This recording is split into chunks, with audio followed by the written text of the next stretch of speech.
I'm just saying, we all are human, but you Right. have to really think, of the project in and of itself. But I had to really sort of relieve myself. And then I have the case of, Gus Savage. It was one of my worst interviews. He almost had me in tears before the interview. He's like telling me, "You sound like a white gal. You can't interview." And it took us a whole half an hour. Just to get And I said, finally, Congressman Savage, just talk about what you want to talk about. And that started it, and there's some brilliant moments, and then, but anyway, that's his whole thing. He's a difficult person, and so, That's fascinating. Well, that's part of his. I would have loved it. That's part of the history maker context, though. Right. It But tells that's people about him. right. That's right. And plus, we're really trying to record all aspects of things, so it's not, There's a wonderful book by a woman named Catherine Blee called Women of the Klan. And she's written some wonderful essays about, she came out of the whole oral history movement, voices from the bottom up. And here she is introducing these, white women who, at that point, were all, quite elderly. And she has this long, you know that piece, Erin? This long discussion how at first she tried to deal with and say, well, because they're nice little old ladies, but, well, maybe they did bad things then. And anyway, it was their husbands and so forth. And what she really discovered in the research is that the real history, the real value of her study was that these women, the Klan, the guys running around in the sheets was not, it was these women who were organizing the boycotts, who were organizing, really the real work of racism in those communities was done by these women who she was interviewing. And so there's talk about, and yet they were charming. So it's worth reading. It's a whole different context, but she's... Are there other things that both of you would recommend? Her name is Blee, B-L-E-E. Are there other things that you would recommend reading too, between the two of you?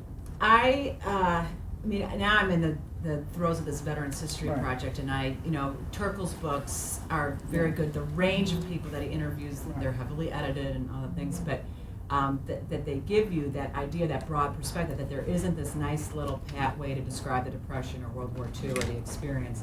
And I'm also using on Korea, No Bugles, No Drums, and Bloods. I use Bloods. Okay.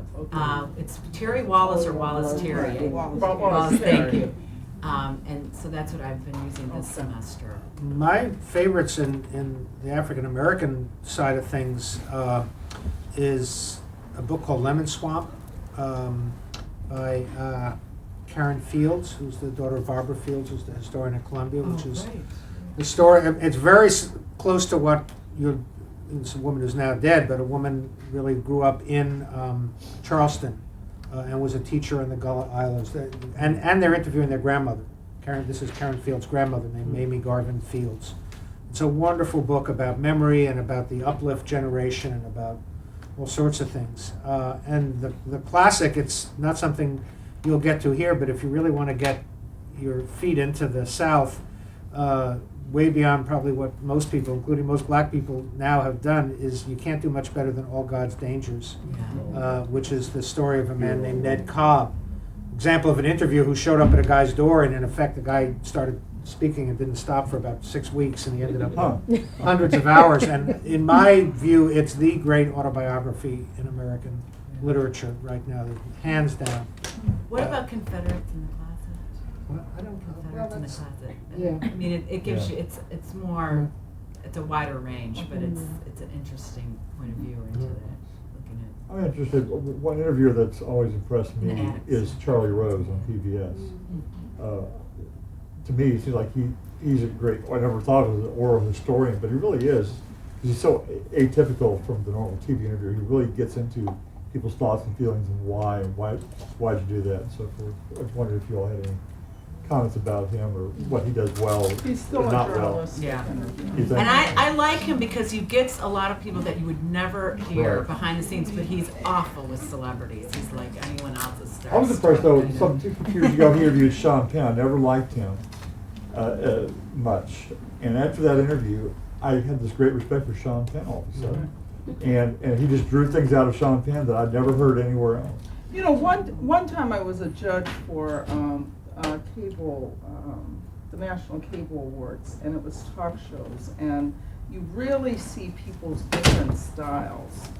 Like I think Larry King has a combative style, to be quite honest. And so You see people, and so you have to decide, what your style, what is natural to you.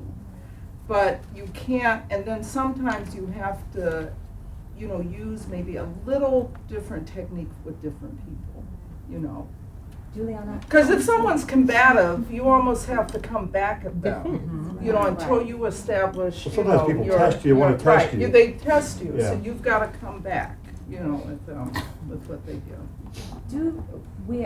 Generally, I don't do like off the record interviews, but I'm wondering, are there ever times, because I think it gets confusing, sometimes people think that they're off the record when they really aren't off the record. No, Is everything on the record? Everything, as long as on the record, unless it's very apparent that they don't know that the tape is on, and then you need to make that clear that they know, especially if they're, because we change tapes, and I personally try when the tape is changing. I say, okay, we have to change, or sometimes the tape just runs out. That's what I'm famous for, tape runs out. But anyway, I put a bookmark at where we stop. Right. I continue the conversation. I may talk about something, and then when the tape comes back on, I'm thinking, I'm trying to be right at that place. But is it on the record the entire interview, or is Yes, it off the the whole- record when the tape, because sometimes, even though tape is tape is rolling, but the cameraman is still setting up, you're still picking up sound. No, we don't, no. So it's everything is It's- on the record. Right, All- but no, we're not picking up sound when the cameraman's still setting up. That's It's usually when pretty clear the tape is I rolling. basically start I will start the interview. Right, but I'm saying when he's framing the shot, that kind of thing, you're still picking up No, sound sometimes. no. Oh, okay. You mean in between? Right, or just in general, like at the beginning of the setup, that kind of thing. Well, no, unless the tape is rolling, then Right, you're no, not. no, but I'm if saying the it- tape yeah. is rolling, but the cameraman is still framing his shot. No, No, it's that's not how, you're talking from a producer's standpoint, Okay. But you usually No, don't when do I'm anything usually at that saying, time. I'm saying, okay, we're gonna get started, Okay. and then that gives the camera person cue. In a typical TV setting, that a lot of times the camera person will tell the producer when Right. they're ready. That's not, no, the producer is in charge. Okay. Okay. Julieanna, what is your experience with interviewing people outside of that one sort of negative experience? I mean, is that something you would recommend, or? I have that one made me a little, well, it has to do with his personality, but it made me a little gun shy, though I didn't know a lot about his background. I knew him professionally. But no, I find that I try really to work people who I know. I put myself in a space where I am going to be neutral and open, and I have found it work very well, because I'll treat them, I'm putting myself in a space to treat them as if I don't know them.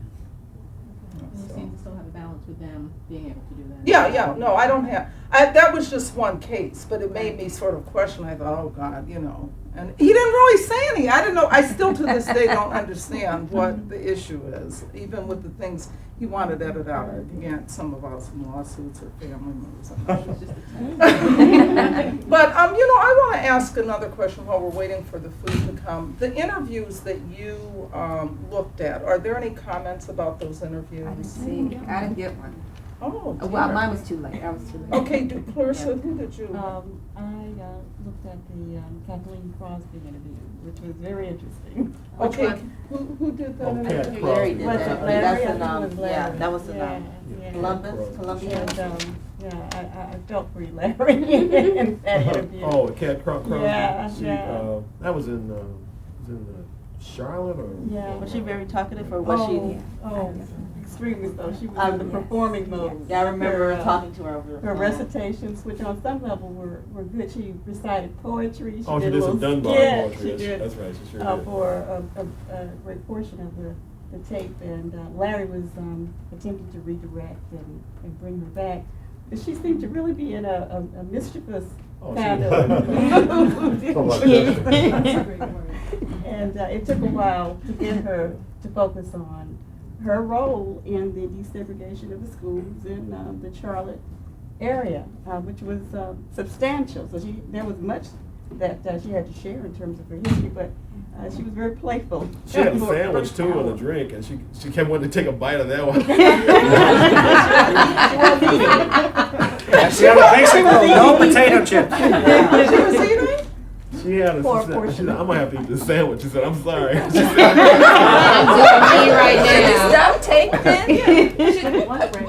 So what happens in a case like that? Well, I guess you let them. I was assuming that some. I try to just let them take the, I try to respond to what they do and try to get a story out of them, that's all. Well, I can't remember, we were in Denver and we did Ed White, who was the first astronaut that he didn't, And that was so cute because I came back, it had been sort of raining, and I came back and he has this sort of airport hangar as his studio.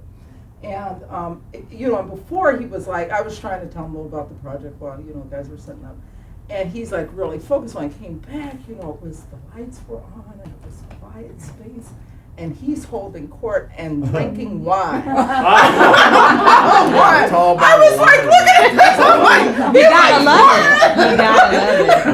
it. It was off to the races. That's a wonderful interview. I was going to say that's another strategy. That was not our strategy. It's really a fascinating story, too. It's one of my favorite interviews. Ed Dwight goes from building a wooden plane in his front yard in Kansas City to becoming an astronaut, though he was too short to even be a pilot in the Air Force. He put lifts in his socks and cried at the physical, and they let him in. He told us some stories, then being a test pilot and being chosen as an astronaut and not being wanted by the other astronauts, and then not being wanted by the Johnson administration, and then becoming a sculptor of major African-American historical monuments all over the country now. He's a major sculptor of these monuments, changing his career completely, It's a fascinating story, and he was off to the races with a glass of wine, breaks, and he was...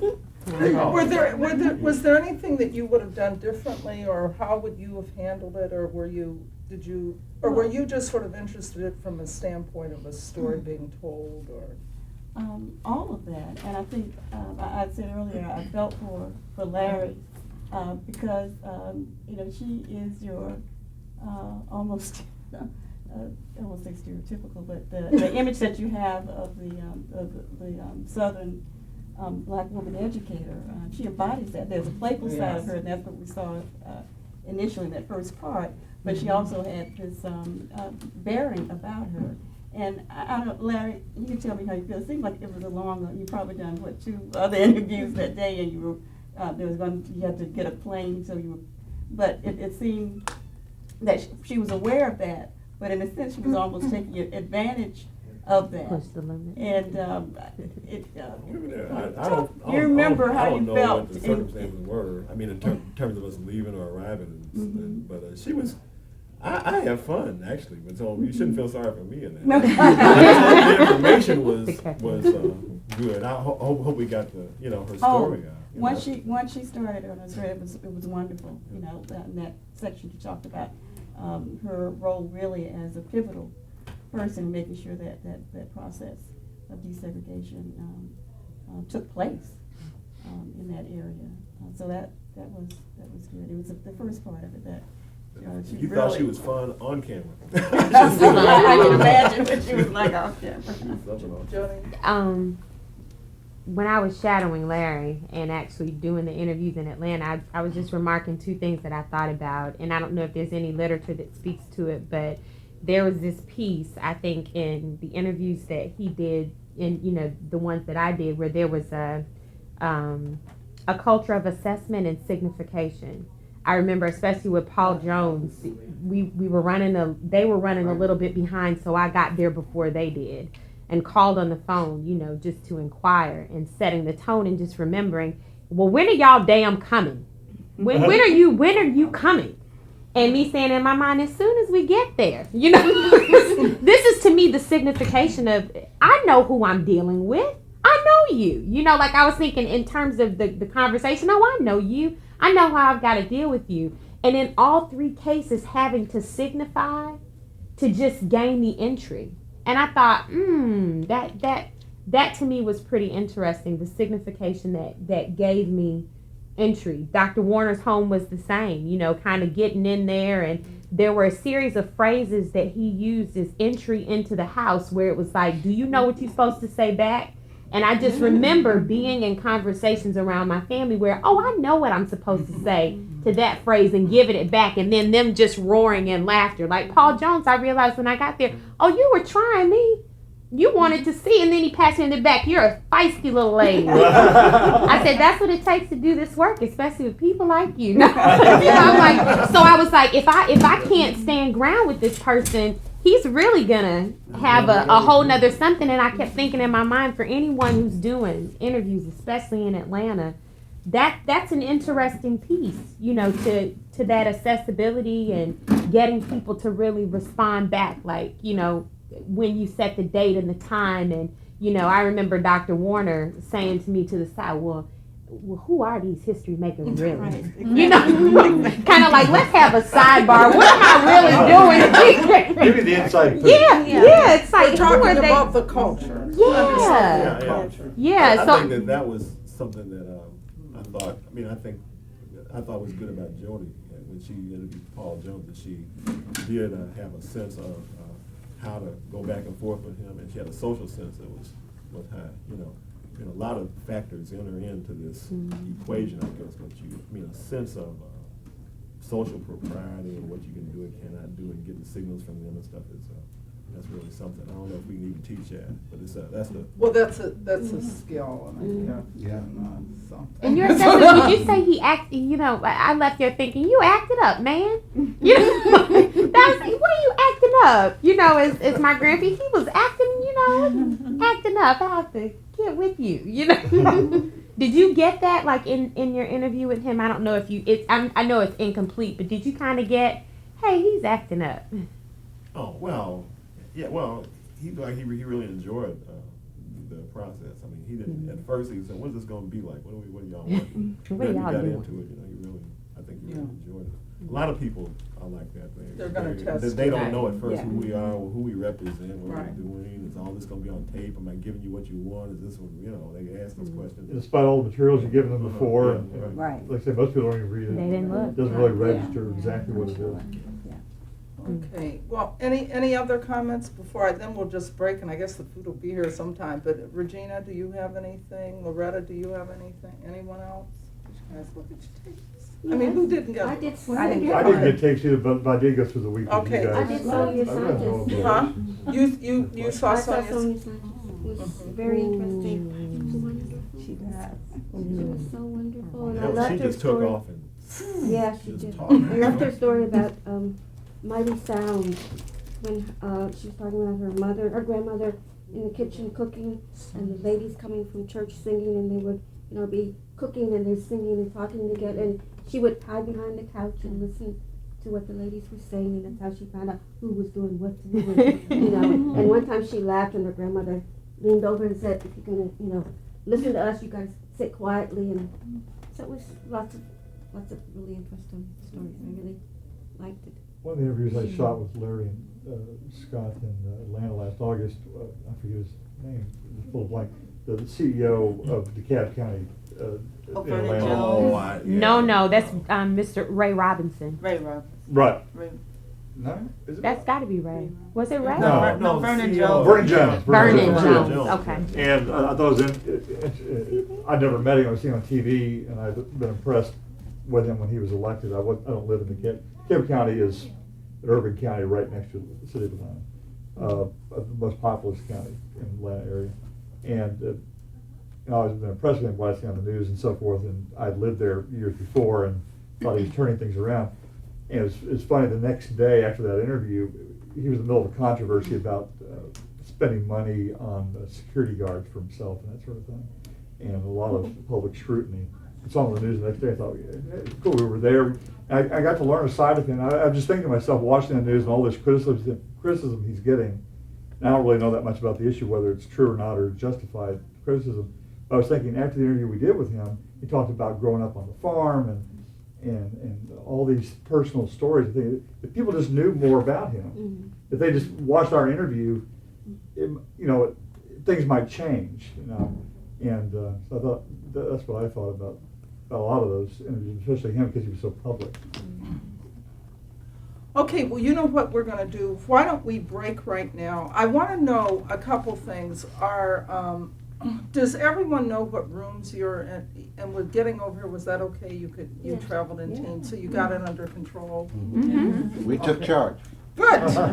I like that. We realize it's part of the test. That's right. To see if we can fend for ourselves in a strange city. That's right, Right. reading maps and all that. So what I want, when we come back, there's actually a tape that will show that it's just our salute to 2003 History Makers. We're going to show it as a group, but it's just sort of images to show the different looks of the interviews. The videographers are going to break and do their separate thing, and then Crystal will be giving you your assignments. I'll talk a little bit about research and how we go about researching an interview, or at least the approach, some suggested approaches there.